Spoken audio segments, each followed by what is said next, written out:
Hello दोस्तों। आपने भाग 4 में सुना कि सती ने कैसे अपने आप को भस्म किया और कैसे 51 शक्तिपीठों की स्थापना हुई। अब भाग 5 में जानेंगे कि शिव पार्वती का विवाह कैसे हुआ। जब सती ने अपने आप को भस्म कर लिया तो शिवजी के पास यह समाचार पहुंचा। तब शिवजी ने वीरभद्र को भेजा।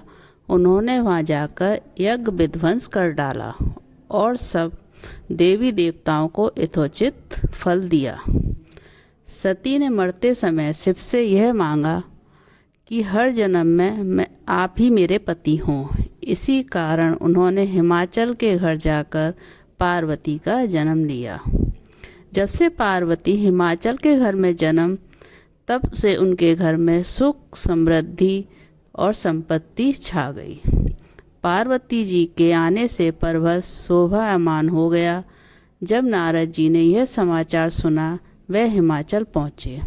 वहाँ पहुंचकर वे हिमाचल राजा से मिले और हंसकर बोले, तुम्हारी कन्या गुण की खान है। यह स्वभाव से ही सुंदर, सुशील और शांत है। यह कन्या सुलक्षणों से संपन्न है।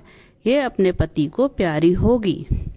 अब इसमें जो 2-4 अवगुण हैं वे भी सुन लो। गुणहीन, मानहीन, माता पिता विहीन, उदासीन, लापरवाह। इसका पति नंगा, योगी, जटाधारी और सांपों को गले में धारण करने वाला होगा। यह बात सुनकर पार्वती के माता पिता चिंतित हो गए। उन्होंने देव ऋषि से इसका उपाय पूछा। तब नारद जी बोले, जो दोष मैंने बताए मेरे अनुमान से वे सभी शिव में हैं। अगर शिव जी के साथ विवाह हो जाए तो यह दोष गुण के समान हो जाएंगे। यदि तुम्हारी कन्या तप करे तो शिव जी की इसकी किस्मत बदल सकती है। तब यह सुनकर पार्वती जी की माँ विचलित हो गईं। उन्होंने पार्वती जी के पिता से कहा, आप अनुकूल घर में ही अपनी पुत्री का विवाह कीजिएगा, क्योंकि पार्वती मुझे प्राणों से अधिक प्रिय है। पार्वती को देखकर मैना का गला भर आया। पार्वती ने अपनी माँ से कहा, माँ, मुझे एक ब्राह्मण ने सपने में कहा है कि जो नारद जी ने कहा है तू उसे सत्य समझकर जाकर तप कर। यह तप तेरे लिए दुखों का नाश करने वाला है। उसके बाद माता पिता को बड़ी खुशी से समझाकर पार्वती तप करने गईं। पार्वती जी ने शिव को पति रूप में पाने के लिए तपस्या आरंभ की, लेकिन शिव को सांसारिक बंधनों में कदापि रुचि नहीं थी। इसलिए पार्वती जी ने अत्यंत कठोर तपस्या की ताकि शिव प्रसन्न होकर उनसे विवाह कर लें। जब सप्तऋषि सती की परीक्षा लेने गए, सप्तऋषि ने पार्वती से जाकर पूछा, तुम किसके लिए इतना कठिन तप कर रही हो? तब पार्वती ने सकुचाते हुए कहा, आप लोग मेरी मूर्खता को सुनकर हंसेंगे। मैं शिव को अपना पति बनाना चाहती हूँ। पार्वती की बात सुनकर सभी ऋषि हंसने लगे और बोले कि तुमने उस नारद का उपदेश सुनकर शिव को अपना पति माना है, जो यह सब कुछ चौपट कर देता है।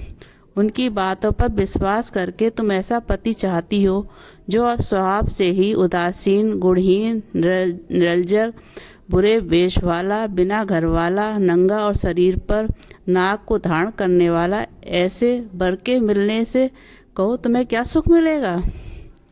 अब हमारा कहाँ मानो, हमने तुम्हारे लिए बहुत अच्छा वर चुना है। हमने तुम्हारे लिए जो वर चुना है वह लक्ष्मी का स्वामी और बैकुंठपुरी का रहने वाला है। तब पार्वती उनकी बात सुनकर बोली, कहाँ है कि मेरा हम पार्वती के ही समान मजबूत है। मैं अपना यह जन्म शिव के लिए हार चुकी हूँ। मेरी तो करोड़ों जन्मों तक यही जिद रहेगी। पार्वती की यह बात सुनकर सभी ऋषि बोले, आप माया हैं और शिव भगवान हैं। आप दोनों समस्त जगत के माता पिता हैं। यह कहकर सप्तऋषि पार्वती को प्रणाम करके वहाँ से चले गए। पार्वती जी की दृढ़ निष्ठा ने जीत लिया उनका मन। शिव जी का मन वर्षों तपस्या करने के बाद भी एक दिन पार्वती जी के पास एक ब्रह्मचारी आया। वह ब्रह्मचारी तपस्विनी पार्वती का अधर स्वीकार करने से पूर्व बोला, तुम्हारे जैसी सुकुमारी क्या तपस्या के योग्य है? मैंने दीर्घ काल तक तप किया है, चाहो तो मेरा आधा या पूरा तप ले लो, किंतु तुम इतनी कठिन तपस्या मत करो। तुम चाहो तो त्रिभुवन के स्वामी भगवान विष्णु भी हैं। किंतु पार्वती ने ऐसा उपेक्षा का भाव दिखाया कि ब्रह्मचारी 2 क्षण को रुक गया। फिर बोला, योग वर में 3 गुण देखे जाते हैं, सौंदर्य, कुलीनता और संपत्ति। इन तीनों में से शिव के पास एक भी नहीं है। नीलकंठ, त्रिलोचन, जटाधारी, विभूति पोते, सांप लपेटे शिव में तुम्हें कहीं सौंदर्य दिखता है?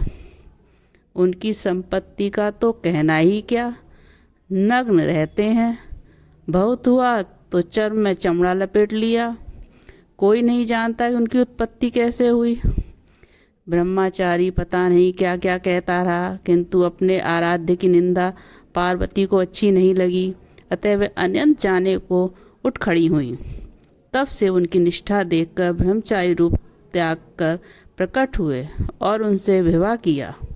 जहाँ दृढ़ लगन, कष्ट सहने का साहस और अटूट आत्मविश्वास हो, वहाँ लक्ष्य की प्राप्ति अवश्य होती है। अब आगे भाग 6 में जानेंगे संपूर्ण विवाह शिव जी का। ओम नमः शिवाय दोस्तों।